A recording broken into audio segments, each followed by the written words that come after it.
Merci beaucoup. Je vous remercie de l'invitation et la répétition de l'invitation. Et j'espère que de répondre à cette demande de cohérence en espérant dans une cohésion des propos. Voilà. Alors, je vais commencer par le mot latin, c'est-à-dire eri dicebamus, c'est-à-dire c'est ce qu'on avait dit hier. Et on avait dit hier, c'est ce qui est dû à Roland Barthes. Alors, je cite une phrase de Barthes qui m'a beaucoup plu. Et il parle des arbres. Et il dit ce qu'il aime bien, et moi je pense que ça aurait pu être son blason, c'est le palmier. Je cite, « Les arbres sont des alphabets. Les palmiers les plus beaux.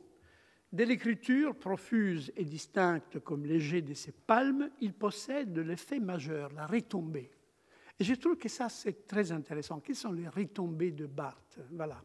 Alors, permettez-moi donc de commencer par un épisode personnel, c'est-à-dire une des retombées de Barthes, c'est ma carrière.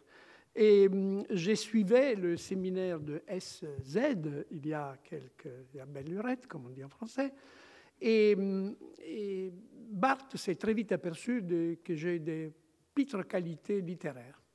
Et il m'a dit, mais pourquoi vous n'abandonnez pas mon séminaire et vous n'allez pas suivre le séminaire de Algirdas Julien Grémas?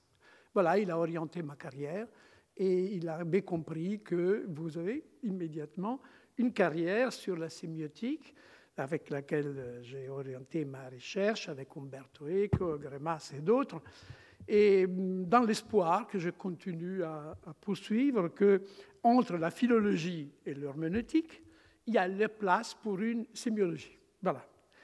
Alors, donc, c'est dovuto à Barthes, c'est ce qui est dû à Barthes.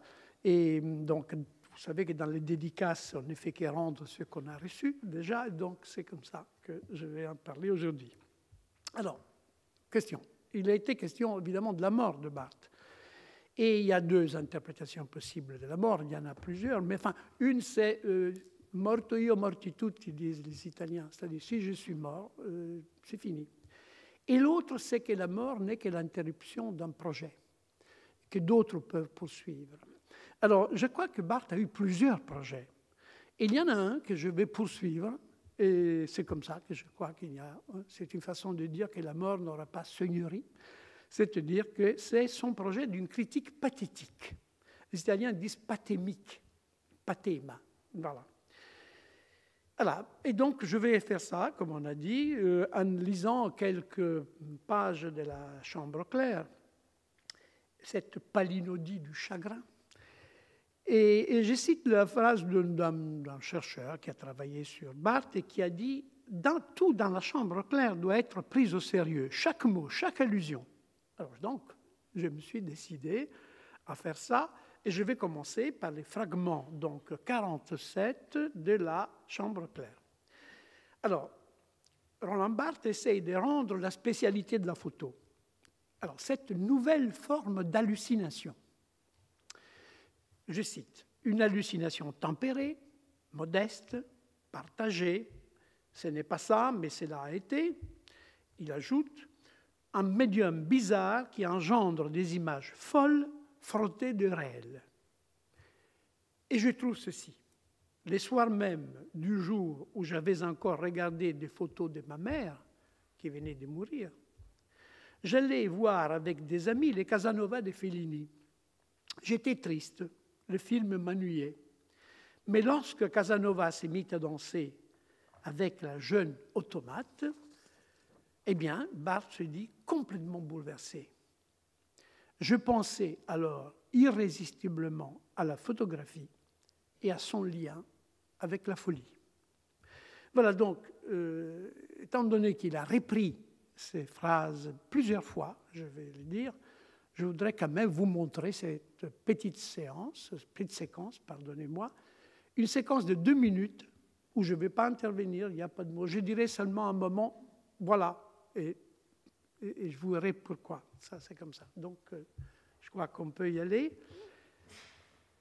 N'oubliez pas qu'il reprendra ces textes plusieurs fois dans la présentation des romans, tous les Casanova de Fellini que je n'aime guère, est sauvé par ce que l'automate a fait tilt en moi, bien entendu, hors de toute acception de goût culturel.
Voilà.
Voilà, donc Barthes reviendra souvent dans ses papiers, dans ses cours, sur les détails concrets, précis d'un jeune automate. Minceur, ténuité de la silhouette, c'est lui qui parle, peu de corps sous la robe aplatie, les gants fripés de filoselle blanche, les plumets de la coiffure, légèrement ridicules, les visages peints et cependant individuels, innocents. Désespérément inerte et cependant disponible, offert, aimant, selon un mouvement angélique de bonne volonté. Il reprend à nouveau son phare, sa minceur, son plumet, ses gants blancs mal ajustés, les gestes du bras trop haut. Voilà, ça c'est Barthes sur ces textes. Alors moi j'essaye maintenant une sorte d'exercice de critique pathétique. Qu'est-ce que c'est qu'une critique pathétique? Barthes, c'est un des projets de Barthes, qui ne croyait pas, disait-il, à la séparation de l'affect et du signe. Pour lui, l'affect, c'est un garant de l'être, l'amour, la compassion, le deuil, l'élan, le désir, et l'occasion donc de reformuler une critique qu'il a formulée dans des projets de nombreux livres. Vous savez que Barthes a fait des projets de livres, il a fait une liste de ses projets de livres. Il est très drôle par ailleurs. Il y avait l'ifologie aussi, je ne vous dirai pas de quoi il s'agit.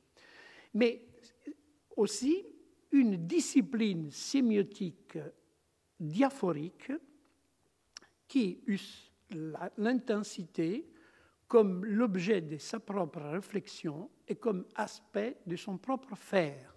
Voilà. Pensez à une linguistique de la valeur, de la guerre des sens. À la fin de son enseignement de sémiologie littéraire au Collège de France, ici, dans le cadre d'une aventure anthropologique, c'est lui qui parle, voilà donc un programme d'une nouvelle lecture qu'il voulait topologique et perspectiviste. C'est lui, toujours. Je cite, « Théoriser une lecture à partir des moments forts, pathétiques, non pas des unités logiques, ce qui serait une analyse structurale, mais affective. La possibilité d'une lecture de la valeur de l'œuvre selon la force de ces moments de vérité, au risque, tenez-vous bien, de ruiner l'œuvre pour la faire vivre. Alors, ça, c'est intéressant. Faire vivre une œuvre en la ruinant. Alors, ça, je prends le risque de faire la même chose. Alors donc, la référence aux Saussure est la même, je suis saussurien, à benveniste, j'aime benveniste, etc. Mais il ajoute une valeur de force et d'intensité, dit-il, une sémiologie de force, une philologie active et du discours. Donc, il oppose d'un côté la forme, d'un côté, dans les discours linguistiques et visuels, l'opposition entre forme et force. Donc, des formes de relations, il dit, ou plutôt ce que les autres appellent forme, que j'éprouve, moi, comme force. Voilà. Mais c'est ça qui est intéressant pour mon exposé, enfin, je le pense, c'est que le modèle fondamental, ce n'est plus la linguistique, mais la musique. Et il dit, par exemple, que la linguistique est larguée comme une fusée porteuse. Et après, ce sera le programme de cette critique pathétique sera musical. Voilà. Alors, commençons rapidement. Les moments de vérité. On en a beaucoup parlé, Philippe, d'autres, beaucoup, sur la question du gestus pathétique, pour lui, qui était lié à l'amour et à la mort. C'est différent du gestus moral de Diderot, de celui social de Brecht. C'est le gestus pathétique. Moment de vérité qui n'est pas fondé sur des systèmes philosophiques et qu'on produit non pas dans le réel ou dans le symbolique, mais dans l'imaginaire. Voilà. Il donne des exemples. Vous savez, Barthes en a donné beaucoup. Les haïkus japonais, les petits poèmes japonais, les tilts, comme propédeutique au moment de vérité, les haïkus, immobilité vive, qui aurait son propre un événement intérieur, une résonance qu'on ne peut pas développer ni rêver, mais qui peut susciter un satori, c'est-à-dire un passage d'un vide qui traverse le sujet. Pas l'illumination, parce que le sacre est nullité, dit Barthes, mais un séisme léger qui fait vaciller la conscience et changer l'affect. Voilà. Il donne plusieurs exemples. Les épiphanies joïciennes, mais passer la chose, mais les affects. Proust et sa grand-mère.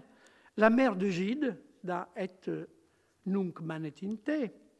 Pour moi, la plus évidemment, je m'appelle Paolo, je suis de Rimini, donc pour moi, l'exemple le plus touchant, c'est Paolo et Francesca. Vous vous rappelez que Dante s'évanouit devant les pleurs de Paolo, qui ne parle pas par ailleurs. C'est Francesca qui parle. Voilà.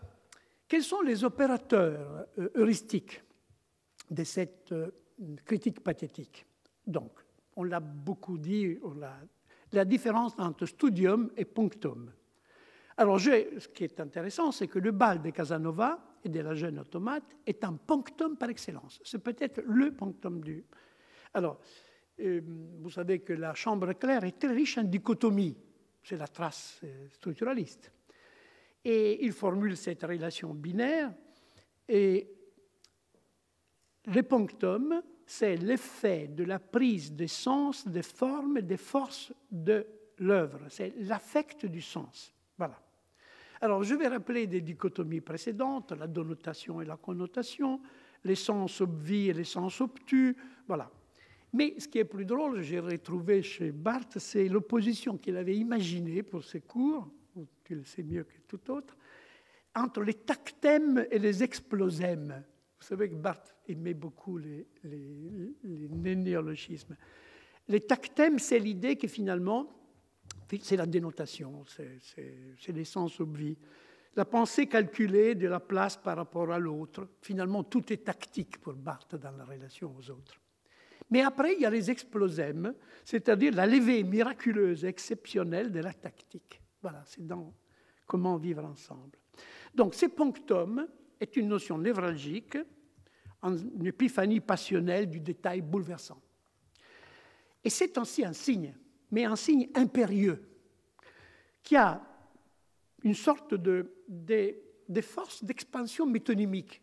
Vous prenez ce signe impérieux qui vous touche, un moment de vérité, il peut se transformer en thème, mais à travers une sémantique de l'expansion, c'est-à-dire quelque chose vous touche, l'expansion produit un thème. Voilà. Alors, l'étudium, c'est le contraire.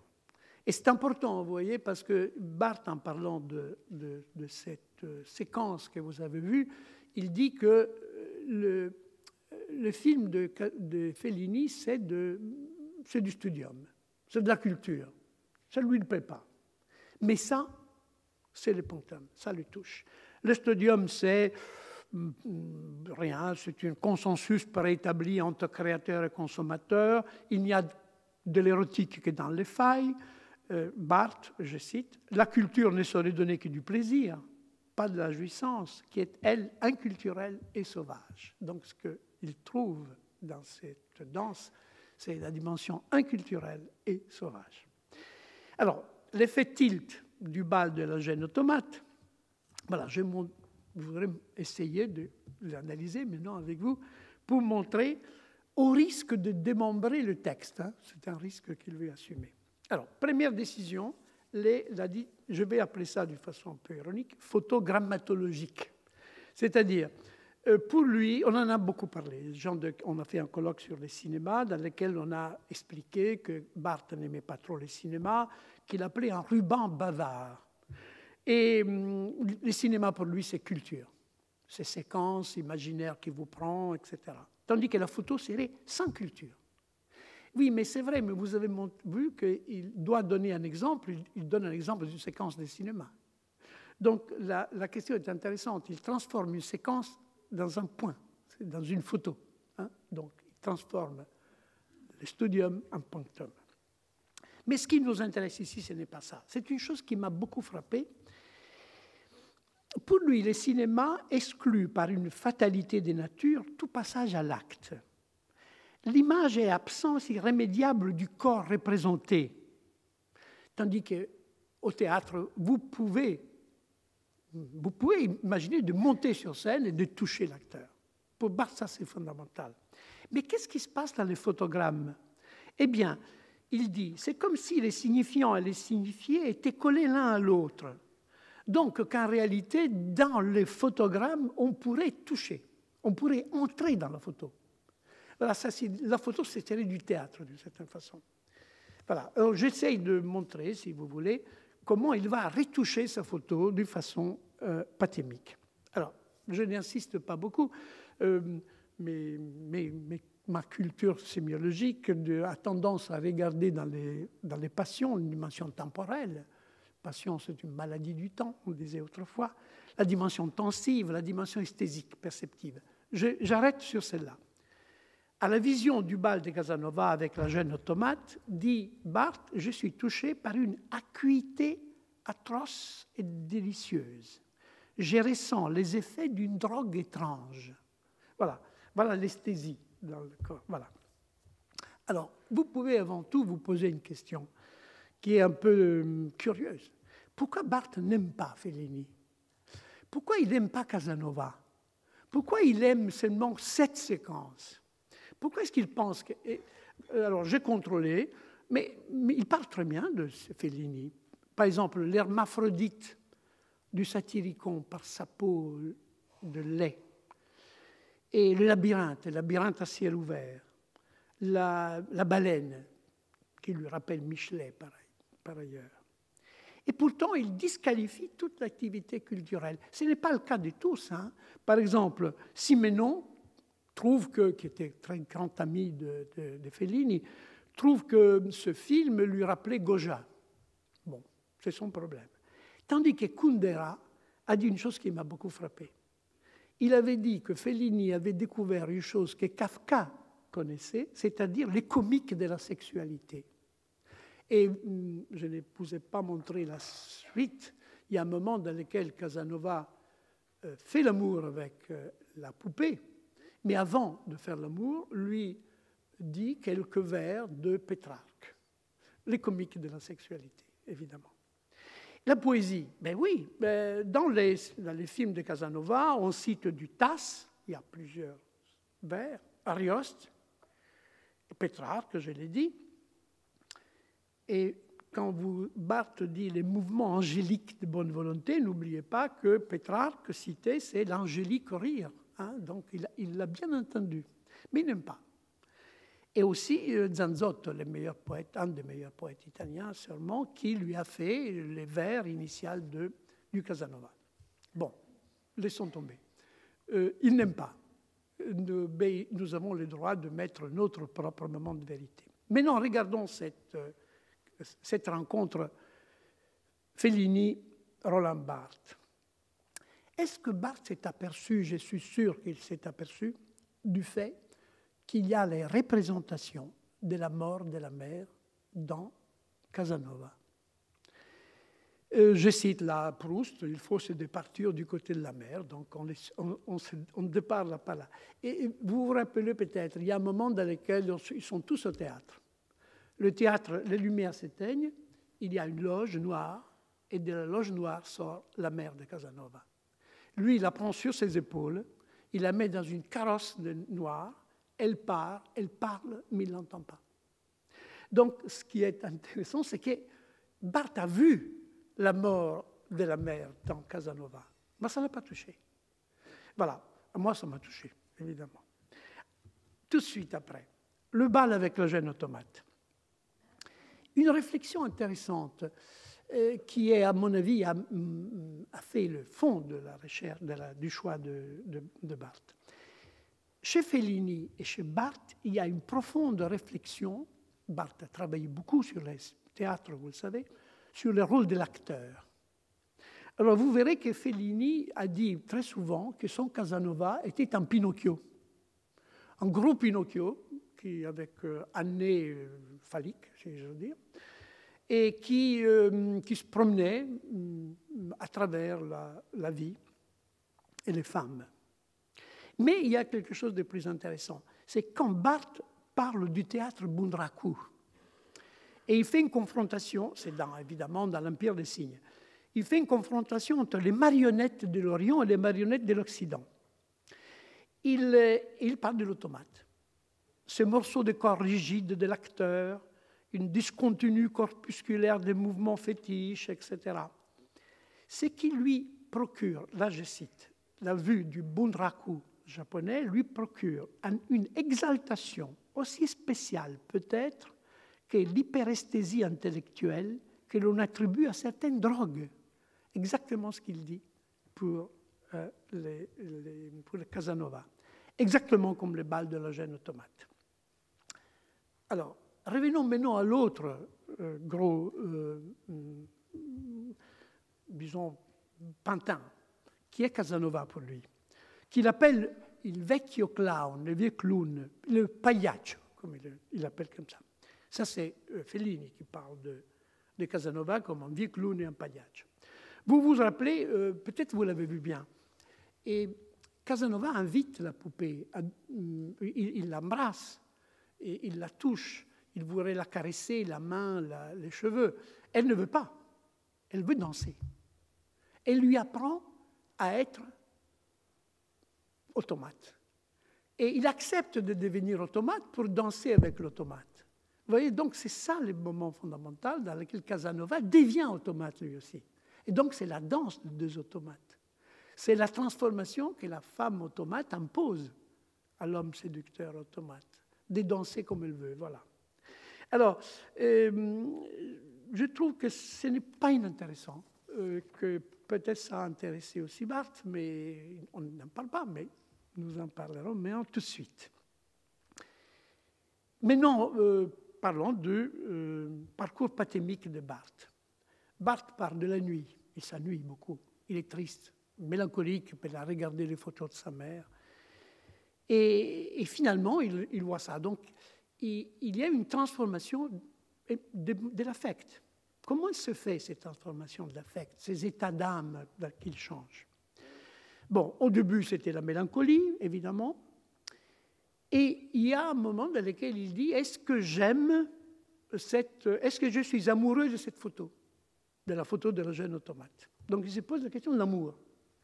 Donc, vous voyez, donc, transformation passionnelle, on commence par la mélancolie, la tristesse, et par la vue de l'image de la mère, et après on passe à une autre passion. Quel est l'opérateur des transformations des passions qui permet à Barthes de passer de la tristesse et de la mélancolie à l'amour et à une autre passion plus importante qui sera la pitié? Voilà. je me pose cette question-là. Comment ça se fait qu'on peut passer de la nuit à la tristesse à l'extase? Alors, l'amour. Il commence à se poser la question, Barthes, en disant « Je suis peut-être amoureux de cette photo ». C'est l'amour sémiurge, comme disait Deleuze. Alors, comment convertir les corps fétiches en corps aimables? Ça, c'est toujours Barthes. Comment est-ce qu'on peut passer du chagrin à l'amour? Alors, je crois que je ne reviendrai pas sur l'effet de l'amour chez Barthes, après tout ce qu'on en a dit. Je voudrais quand même vous rappeler qu'il y avait deux formes d'amour pour Barthes. Enfin, j'ai simplifié beaucoup. D'un côté, l'amour maternel, comblement, gratification. Et de l'autre côté, l'amour-passion, romantique, déchirant. Voilà, ça c'est... Je trouve que c'est vraiment important. Et maintenant, l'opérateur. L'opérateur qui transforme l'amour qui aurait pu, mais qui n'est pas, en pitié. Alors, j'ai une réponse. C'est la musique. Or, Barthes ne parle absolument pas du fait qu'on ne parle pas dans cette séquence. Il n'y a que de la musique. Et il y a la musique, essentiellement. Alors, qu'est-ce que c'est que la musique? Alors, vous savez, le côté ennuyeux, pédant de sémioticien, mais non, on va définir... J'ai trouvé une seule définition, qui est celle de Deleuze, introduire des rapports humains dans la matière sonore. Voilà, introduire des rapports humains dans la matière sonore. Voilà, alors donc je vais parler de ça, de la musique, ce sera la fin de mon exposé. Et je vais donner un titre d'ailleurs, « Les dissonances de l'amour de la mère morte ». Voilà, ça c'est une façon de poser. Voilà, c'est qu'il appelle, lui, les retentissements de la vérité, ou encore, mieux, ça je cite encore, les différentiels mélodiques des intensités. Vous vous rappelez qu'il a dit au début que la nouvelle critique pathétique aurait comme modèle non pas la linguistique, larguée comme une fusée porteuse, mais la musique. Alors, les photogrammes est silencieux, vous l'avez vu. Mais Barthes ne peut ne pas avoir écouté les petites valses diaboliques qui accompagnent. Pourquoi diabolique? Ben, c'est très simple. Alors, c'est la fusion de deux œuvres du musicien préféré de Fellini, qui s'appelait Rota, qui est un excellent musicien par ailleurs. Il y a deux motifs. Le premier, c'est le piano mécanique, peu sombre, qui est attribué au personnage de Casanova. L'autre, c'est la jeune automate, qui est accompagnée par un glockenspiel. C'est des motifs séparés, mais qui se superposent au moment dans lequel ils se séparent ou ils se rencontrent et s'embrassent. L'automate, voilà, commence à bouger parce que la musique commence. L'action est dictée par la musique. Le texte musical est assez complexe, quoi qu'on le croie. Je ne veux pas vous ennuyer avec des détails, mais si dans les conversations suivantes, s'il y en aura, j'aimerais beaucoup. Le texte musical commence par un attacco de tarantella. Suivent trois thèmes, dont un est une variation de l'autre, qui ont comme élément fondamental ce qu'on appelle la musique, avec qui souvent a, comme vous savez, une terminologie italienne, n'est-ce pas? Je ne vais pas insister. Il tritono, triton, qui n'est pas un animal mythologique. Les tritons, c'est la dissonance des dissonances en musique. C'est ce qu'on appelle la musique diabolus in musica. C'est-à-dire, c'est une aberration interne à l'échelle diatonique, classée parmi les illusions et le paradoxe auditif, comme les mots fantômes. Les tritons est la déformation de quelque chose qu'on connaît, c'est l'échelle mineure naturelle, voilà. Mais il y a deux notes, et il peut être joué à l'envers. Il y a problème de rythme, d'orchestration. Il n'y a rien de plus unheimlich, qu'en Italie on traduit il perturbante, mais qui en français on traduit l'inquiétante, étrangeté. Il y a plusieurs loops. Il y a un effet cumulatif des répétitions mécaniques, de suspension et de tension et d'ambiguïté, de réversibilité. Il y a les traits sémantiques, c'est le maximum des différences musicales qui s'introduisent deux fois dans ces courts, très très courts et répétitifs loops. Voilà, des traits sémantiques qu'il partage avec celui porté par les poupées mécaniques. son mouvement mécanique et répétitif, la pirouette, jusqu'à la suspension du jugement sur sa nature ambiguë, sur sa vie et sur sa non-vie. C'est un effet... Quel effet a eu sur Barthes? Cette musique va dilater l'amour refusé en pitié, et aussi dans le passage à l'acte, entrer dans la photo, toucher la photo elle-même. La pitié. Qu'est-ce que c'est que la pitié? Alors, encore une fois, la nuit nous... Non, je cite Barthes. Ces discours de l'affect, cette voix un peu bête des sentiments s'ordonnent autour du thème de la pitié, ces sentiments qui doivent animer l'œuvre du côté de l'amour. Voilà. Barthes reconnaît que le mot pitié est une parole surannée. Mais il désigne ce qui va mourir, émotion violente de pitié, compassion, coalescence du sujet qui souffre, du sujet qui lit. On le retrouve chez Michelet, l'auteur privilégié de Barthes. Il a passé toute sa vie en s'étonnant que les Français ne veulent plus lire Michelet. Et il dit, Michelet, il y a un étroit rapport entre l'amour et la pitié, dit Michelet. Il n'a jamais cessé d'échanger l'un avec l'autre, tous les automatismes de fusion et d'enveloppement qu'il appelle pitié. Ça, c'est sur Barthes. Michelet dit, dans La mer, c'est le couronnement divin de la vie. Voilà. Donc, cette idée en plus, le rapport symbiotique entre amour et pitié a toujours à voir avec la femme chez Michelet. Mais ça, c'est un autre problème. Pitié. Un amour secondaire, un premier mouvement vers l'autre qui n'a pas de...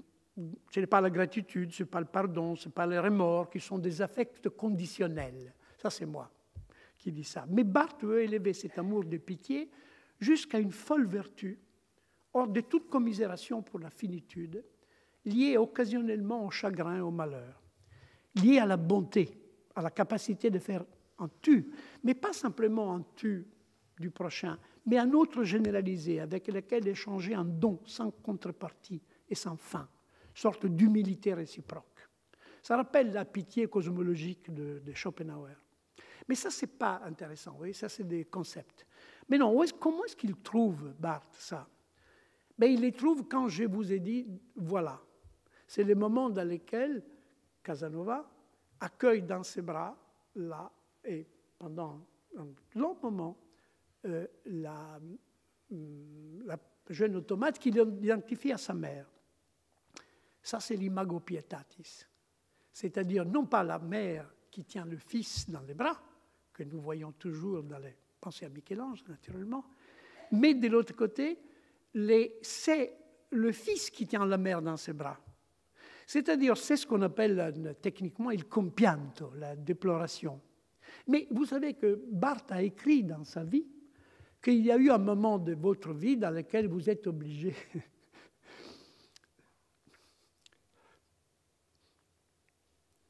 ah, ça c'est moi, à tenir votre mère dans les bras, comme une fille.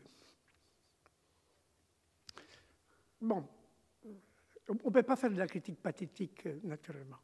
Alors voilà, on fait des histoires unicones, il transfère l'émotion de la peinture à l'observateur, et donc, à ce moment-là, on peut entrer en scène. Cet affect de pitié lui permet de rentrer dans la photo, comme au théâtre, et pas au cinéma.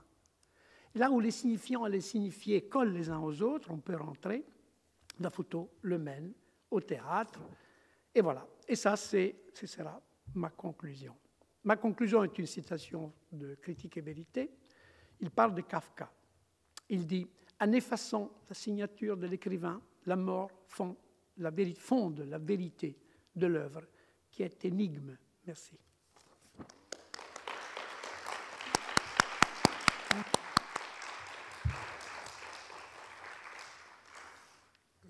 Merci beaucoup, Paolo, de cet très très bel exemple de critique pathétique menée en effet jusqu'au bout.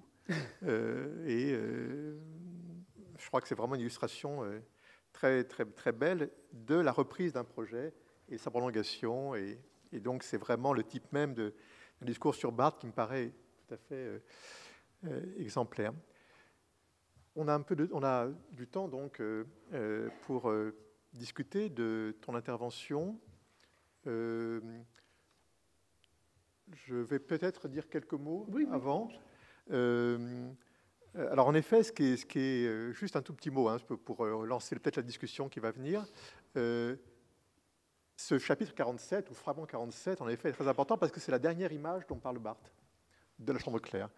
Or, comme tu l'as signalé, c'est en effet non pas une photographie, mais une image extraite d'un film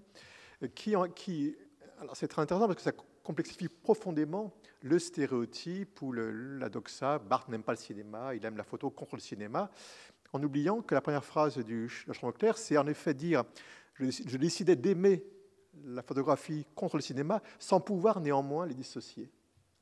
Et je crois que, comme toujours chez Barthes, ce sont les incidentes qui sont peut-être les plus importantes, sans pouvoir les dissocier. Et en effet, cette dissociation est impossible, au point que la dernière image n'est pas une photo, mais une sorte de photogramme créé par le regard de Barthes. Ce n'est pas un photogramme réel.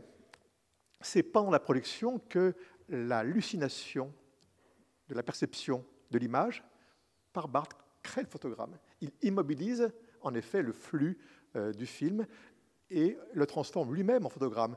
Donc le photogramme, c'est une création du regard en quelque sorte, et qui montre en effet ce caractère indissociable qu'il y a entre photographie et cinéma, au sens où c'est subjectivement que Barthes produit du photogramme à partir du cinéma. Et donc je crois que c'est vraiment très important de travailler ce chapitre 47 parce qu'il est quasiment final, c'est l'avant-dernier chapitre. Le dernier sera une conclusion, une sorte d'épilogue un petit peu, je dirais, qui décale au fond le livre. Barthes va vers des généralités, mais ce chapitre 47 est vraiment, à mon avis, le vrai épilogue. Et juste un tout petit mot encore, ce qui est intéressant, c'est qu'au fond, chaque fois que Barthes parle de la photographie dans son itinéraire, c'est en réalité toujours une ligne cinéma qui est derrière. Par exemple, à l'époque des mythologies, Barthes ne traite pas la photographie réellement, il en parle justement comme du studium idéologique sur un mode, mais la photographie qu'en revanche il aime, c'est celle de Greta Garbo, et c'est une photographie extraite du film La Reine Christine, précisément, qui est aussi un photogramme. Et puis il y aura Eisenstein, la notion de vie obtus qui reprend l'opposition studium punctum, qui est une sorte d'anticipation sur l'opposition punctum studium. Eh bien, c'est aussi du cinéma que naît au fond une vraie réflexion sur la photographie comme espace sémiologique nouveau qui crée une rupture en effet dans la culture humaine par la reproduction, je dirais, du ça a été. Donc, je prolonge un peu ton propos vraiment en soutenant ton intervention et en voyant combien ce point-là est stratégique dans le livre et combien tu as raison de le développer. Enfin, vraiment. Merci. Moi, je tenais beaucoup à cette idée de la musique. Oui. Alors, j'allais juste dire que dans notre conversation qu'on a eue le 14 novembre, où Paolo nous avait exposé au restaurant son propos, il y avait, en effet, la musique n'était pas apparue, donc c'était vraiment la nouveauté qui apparaît aujourd'hui grâce à cette nouvelle séance. Ce thème de la musique, et voilà, peut-être que maintenant qu'on a amorcé un peu la discussion, je voudrais voir si dans la salle il y a des interventions.